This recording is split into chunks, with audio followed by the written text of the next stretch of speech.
জুবিন দাদার নিজের লেখা এবং নিজের গলায় গাওয়া একটি গান আগরতলার বিখ্যাত শিল্পী শ্যাম দাদা নিজের গলায় গেয়েছে একটি প্রোগ্রামের মধ্যে। চলো আমরা সেই গানটি সবাই মিলে একটু শুনি। কত সুন্দর।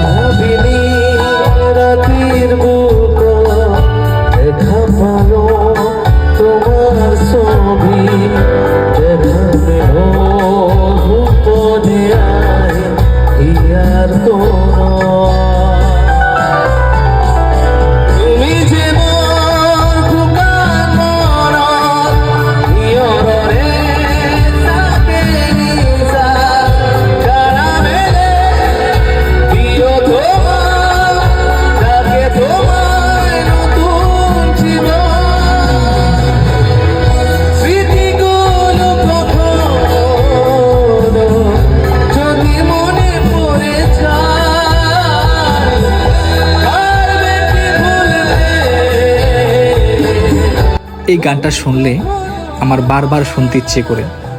গানটা আমার খুবই ফেভারিট গান। আমি জানি না কার গানটা কেমন লাগে, কিন্তু আমার খুবই ফেভারিট গান। তো গানটা কার কার ভালো লাগে, কার কার পছন্দের গান, সবাই কমেন্টে বলবে।